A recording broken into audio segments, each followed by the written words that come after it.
Shivananda Sharma Memorial RV College, an ISR initiative. SSMRV College, one of the premier institutes run by the prestigious RV group of institutions, has come up with a unique initiative to engage students at the time of this unforeseen medical emergency caused by corona outbreak. As a socially responsible institution, we would like to connect academically with students to make good the losses caused. In this connection, I, Sindhushri NS of the Department of English, have posted a video on the subject English revision of all the lessons for 4th semester BCom. Watch the video till the end, like, share with your peer groups, and subscribe to our YouTube channel. Thank you.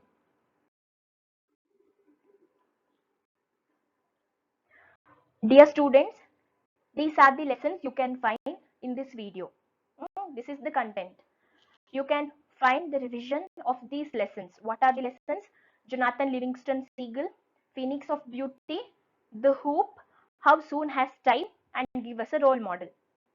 You have 7 lessons totally, and I have done the revision for 5 lessons because other 2 lessons, 6th and 7th, what are those? How Kacha got the secret, and for the lesson nationalism, you can find the full video in the same YouTube channel.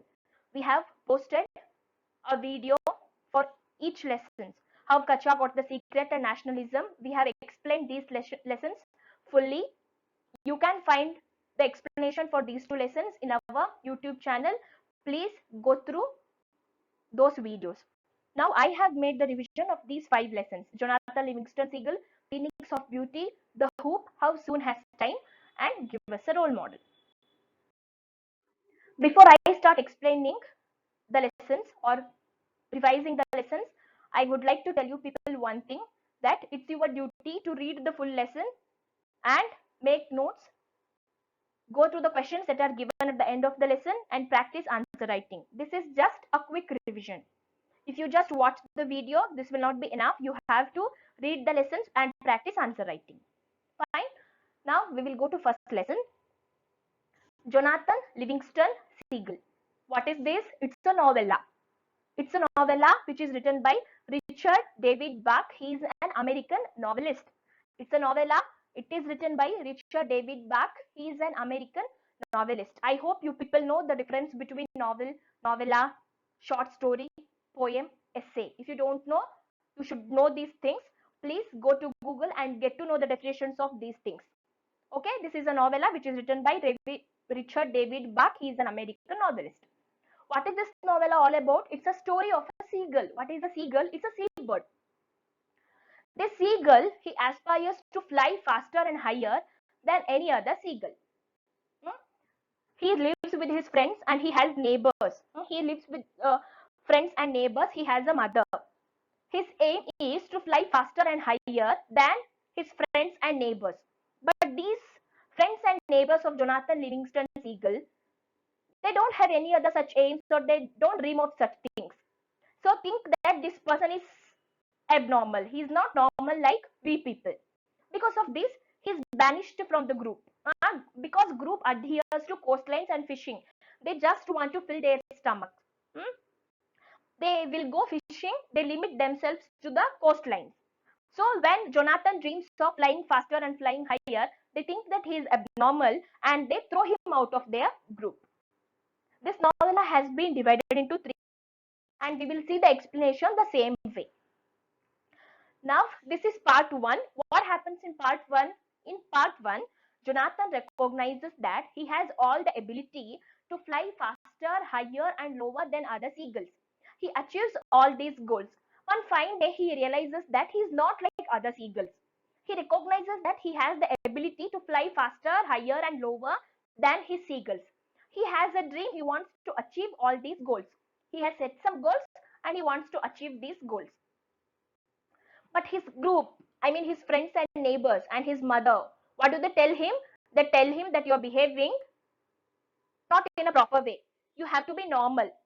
His group and his mother want him to be normal. So when he is not ready to listen to the group and when he is not ready to listen to his mother, what happens? Eventually, he is banished from his group. When he is thrown out, when he is banished from the group, that's when he meets a pair of tanned seagulls. He meets a pair of tanned seagulls. And these seagulls, they take him to a place. Which place? A place where all the seagulls practice flying like him. There are so many seagulls like him. What do? They're practicing flying like Jonathan. So these pair of tan seagulls, they take Jonathan to a place where all the other seagulls are practicing flying like him. So now they consider Jonathan like his. They ask him to consider him as his. Become very close. Now what happens in part two? In part two, Jonathan is thrown out. He is banished from his group. He met a pair of tan seagulls. He is taking flying lessons and he is happy there. He considers other seagulls to be his brothers. They also consider him the same way. Now in part 2, Jonathan realizes that he is flying more easily and higher. He realizes that he is able to fly more easily and in higher altitudes. One day, while he's taking his lessons, he misses his companions and unfortunately he lands on the beach. He misses those tanned seagulls, he misses his group, his companions, and he lands on the beach. That's when he meets Sullivan. Who is this Sullivan? He is a magnificent girl. Jonathan meets Sullivan, and Sullivan teaches him lessons in spirituality along with flying. All this while, Jonathan was getting just flying lessons. Now, after meeting Sullivan, Sullivan teaches him lessons in spirituality also. Sullivan appreciates Jonathan's ability. He's very appreciative of Jonathan's ability. And Sullivan tells Jonathan that you're not like other seagulls. You have all the ability to do something in life. You can achieve great things in life. And you're one in a million birds. And he appreciates. Sullivan appreciates Jonathan's ability and he tells Jonathan that he is one in a million birds. Later, Jonathan also meets one elder seagull called as Chiang. And it is from Chiang that Jonathan gets all higher lessons. He gets to learn so many other lessons, so many other things in life from Chiang. Who is Chiang? He is elder seagull and it is from Chiang that Jonathan Livingston seagull gets to learn higher lessons. Now what happens in part 3? In part 3, Jonathan finds a student, Fletcher Seagull. Jonathan has got all the lessons now. First he got flying lessons from those tan seagulls. After that he got lessons just not in flying. He also got spirituality, some insights into spirituality from Sullivan. After that he got higher lessons from Chiang, elder seagull. Now he is able to teach the things that he has learned to other seagulls. So Jonathan finds a student. The name of the student is Fletcher Seagull. While Jonathan is teaching lessons to Fletcher, some outcast seagull also joined them. Now the group that abandoned him also starts seeking lessons from Jonathan and Fletcher. Now all the other seagulls who had thrown him out and other seagulls who are banished from their group, they all come and they all start seeking lessons from Jonathan and from Fletcher. One day what happens? Fletcher crashes into a cliff. Yet he does not die. Now the seagull group considers Jonathan a devil and attempts to kill him because he was the one who encouraged Fletcher to fly higher. One day Fletcher will be taking lessons from Jonathan and Jonathan encourages Fletcher that hey, you have all the ability, you can fly higher. Try more. Try again. He tells these things and he encourages Fletcher. And Fletcher, with all the enthusiasm, he starts flying in higher altitudes and he misses something and he crashes into a cliff, but he will not die. Because of this, other seagulls consider Jonathan to be a devil and they attempt to kill him. But nothing happens to Jonathan and nothing happens to Fletcher. After all this misfortune, Fletcher and Jonathan, they start discussing many aspects of life. They start discussing so many things. And they start about love.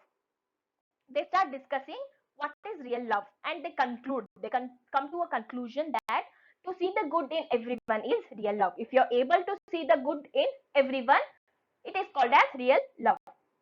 Jonathan realizes that Fletcher is now capable of all adventures and leaves him learning that he is no longer needed as his teacher. Okay, So in this novella, the idea that whenever you seek something, the thing comes to you is best explored. If you have ever read this book called as The Alchemist, which is a very famous book, you must read it. There is one famous sentence which comes, which the writer tells. When you want something, all the universe conspires in helping you to achieve it, isn't it? The same way, when you seek something, the thing comes to you. We'll take the example of Jonathan. What did he seek at the beginning? To fly faster and higher, isn't it? He didn't want to be normal. He didn't want to limit himself or adhere himself to coastlines and fishing. He wanted to do something else in life. He wanted to achieve something great in life. Then after that, he got those stand seagulls. They came to him. After that, he tried to seek something else, and Sullivan came to him. Then he got higher lessons in flying from Chiang Seagull. That's how it works. When you seek something, the thing comes to you. So you can also see the physical and spiritual growth of Jonathan. What are the points you have to remember? First thing you have to remember is that you have to read the full novella. You will find a PDF of the full novella in internet. You have to read the full novella. Then they have given you a summary, a short summary of the novella. Even that you have to read. In page number 1, 2 and 3, you can find the summary of this novella that you have to read. First you have to read the full novella, then you have to read the summary that is given in the textbook. Then please watch this revision video. Then start practicing answer writing. Okay. You have to remember the details of Jonathan's teacher, student. You have to remember their names. You have to remember the details like what are the rules followed by seagulls. Then you should also remember the description of Jonathan's flying and teaching, etc. Because they will ask you questions for 5 or 10 marks. Okay. Now we will move to next lesson, a poem, Phoenix of Beauty. It's a beautiful poem which is written by Sumitra Chakravarti. What is a phoenix? You people will know. Phoenix is nothing but it's a mythical bird. It regenerates cyclically. It obtains new life by arising from the ashes of its predecessor. Okay, it's a mythical bird. You can find this in Greek mythology. This poem is an indication of the beauty, this poem is an indicator of the beauty of nature emerging from the ugly. Writer tells us, she wants to tell us that whatever beautiful things you find in nature, they emerge from the ugly. Think that you're very sad one particular day and you see something very beautiful, maybe a beautiful flower or maybe a beautiful rainbow, or maybe you will see a beautiful child which is very happy and which is very cute. What happens? You feel somewhat good, no?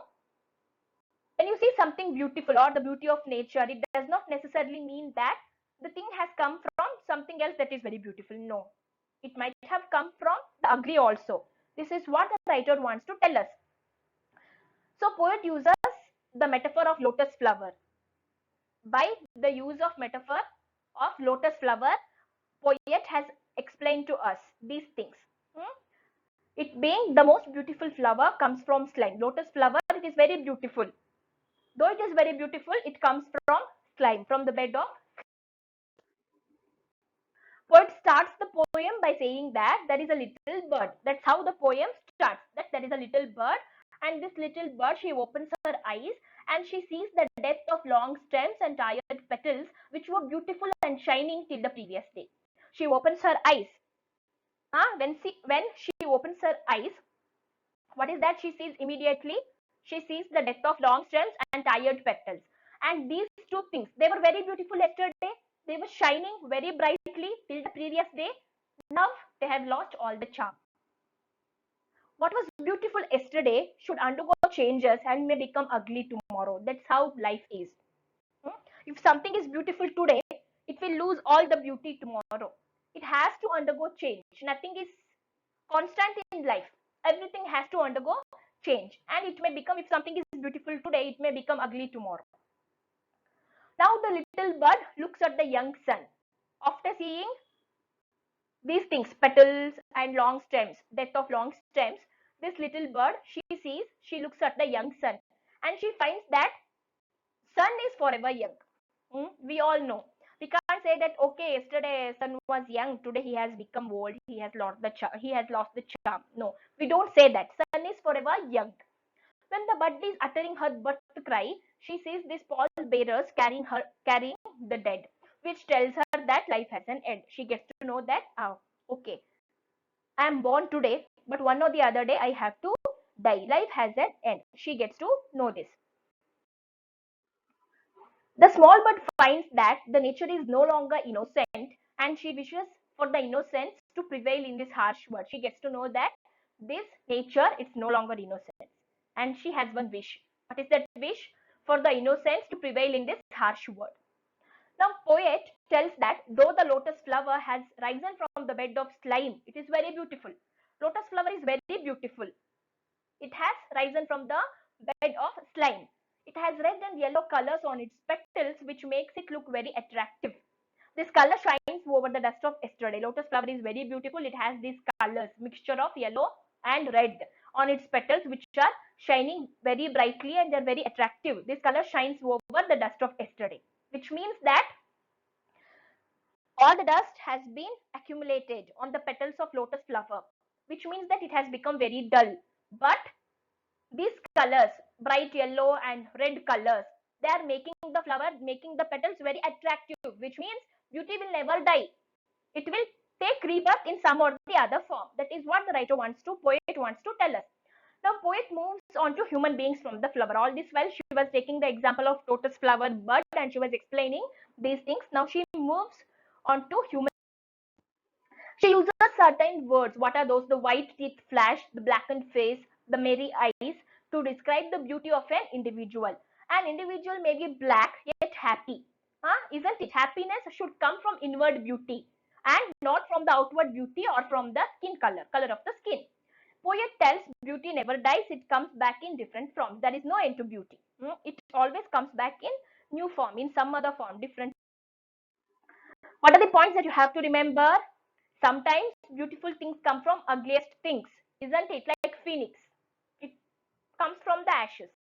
Then lotus flower, it comes from the bed of slime. So beautiful things come from ugliest things.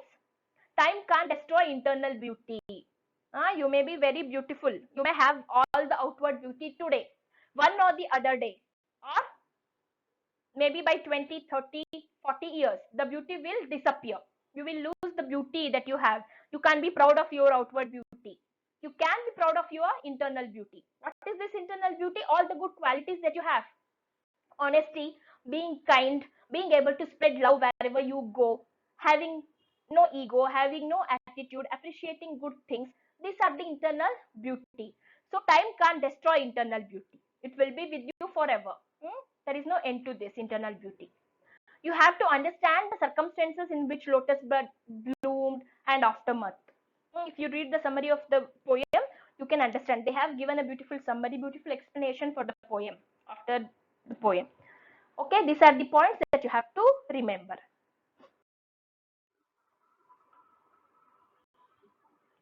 Now we will move to next lesson, the hoop. It's a short story. Okay, it is by a Russian writer, Fyodor Sologub. This story happens in Russia because our writer is from Russia. You have to remember this. This story is happening in Russia, and Russia is a cold country. It's a cold region. The story mainly talks about a old man and his life and his unfulfilled wishes. Okay, that is a old man. The story is mainly about the old man, how his life is, how his life was, and his unfulfilled wishes. The story starts with a woman who is taking her son for a morning walk. There is a woman and she's taking her son for a morning walk. And this boy, he was 4 years old and he was playing with a hoop and he was very happy. What is a hoop? Hoop is a large ring of plastic or wood. You all know that. What is this boy doing? This boy was throwing the hoop and he was running after it. How was this hoop? This hoop was very large. It was a large one. It was a new one and it was bright yellow color. This boy, 4-year old boy, he had a stick also to play with the hoop. Now the mother of this boy, she was very young, she was smart, she was smiling brightly and she was giving affectionate looks, glances at her son. She was happy to see that her son is happy, he is playing with his childhood. He gets to know, he remembers that he lived a dog's life. What is this living a dog's life? How will be the life of a stray dog, maybe a street dog? That will be no one to take care of him. Anybody can come and beat him, do whatever they want, isn't it? So this old man's life was the same way. He lived a dog's life. His younger days were full of hunger, cold, and beatings. He had no one to take care of him. He never played with hoop or any other playthings. He learns that he never had a chance to play with any other playthings, leave alone hoop. Huh? He didn't know what is being happy or what is enjoyment. He had no idea about all these things. That's how his life passed. How did his life pass? In poverty. And now the old man envied the small boy. Hmm? He starts envying the small boy. Okay, I had no chance to play with all these things. I didn't have my mother by my side. Look at this small boy, he has everything. So old man started envying the small boy. Old man was working. Where was he working? He was working in a factory since his childhood. And even at work, he thought about the small boy and the hoop. He could not take the boy out of his mind. Even at night, he saw the boy in his dream. He started thinking about the hoop and thinking about the small boy. Even he started dreaming about the hoop and he started dreaming about the small boy. Somehow he was obsessed with the boy and with the hoop. Next morning, dreams again started pursuing him. At work, he imagined himself to be a little boy and playing with the hoop and a stick and imagine his mother next to him. He started imagining these things. The days went on, but his fancy continued. The days went on, but he didn't stop dreaming about the boy and that bright yellow color hoop. One day, the way back home from his factory, the old man saw one hoop. He saw the hoop. Which hoop? It was the hoop of an old barrel which was lying in the street. He glanced cautiously around him and picked the hoop, carried it home. Why? Why did he look around him cautiously? Because he was afraid of ridicule. He was afraid that people may have a look at him, they may mock at him, they may ridicule him. Like, oh, this old man, why is he taking the hoop? This old man wants to play with the hoop like a small child. They may make fun of him. That's why he glanced cautiously around him. Then he picked the hoop and he carried it home. What did he do with this hoop? Did he play? No. At the beginning, he felt very happy that he can touch it, look at it. For several days, the hoop was just kept under the bed in his small building. He would take it from its place and he would look at it. He didn't play with it. But one day, one fine day, one early morning, old man got up early, took his hoop, went to the woods, forest. He came to a place in the forest which was calm and had daylight. He started playing with his hoop just like the small boy. He laughed, brightened at once, kicked up his feet. He felt himself to be small, beloved, and happy. He was very happy playing with the hoop because this was something he was dreaming, isn't it, from long time. Now he is able to play like that small boy, and there is nobody to look at him or make fun of him. Old man started doing this each morning and he grew to love his mornings. He felt happy as there was no one to see him. The old man played peacefully for peacefully for many days. But what happened one morning? I told you people one point at the beginning that Russia is a country which is very cold region. So this he is already a old man. He is aged. Early morning he used to go and he used to play in the forest. What happens? Obviously he will get cold. The same thing happened. Old man got cold. He went to bed. He was admitted to factory hospital among strangers because he was orphaned, in childhood. There was nobody to take care of him in hospitals. He died in factory hospital among strangers and indifferent people who didn't care for him. Who is this old man? Why is he admitted? There was nobody to ask such questions. He died. He was admitted to factory hospital among strangers and indifferent people. But while dying, he had a smile on his face because he remembered his days, those early mornings where he used to go, take the hoop, take the stick, and play. And these memories soothed him. Finally, he was happy that he was able to do something that he always wanted to do. So you should remember that a little boy is all that the old man could not be in his childhood, isn't it? Huh? He had no privileges of playing with the hoop or being able to walk with his mother. That's why a little boy is all that the old man could not be in his childhood. And these unfulfilled wishes the old man had, they all became dreams. To be able to answer the questions that will be asked from this short story or lesson, you have to remember the details of color of the hoop, how was this small boy, how was this mother, and how was the old man, how was the factory. You have to remember these details. Now, for the remaining lessons, 2 lessons, I will be making a part 2 of the video. Please watch the part 2 of the video for the revision of remaining. Thank you.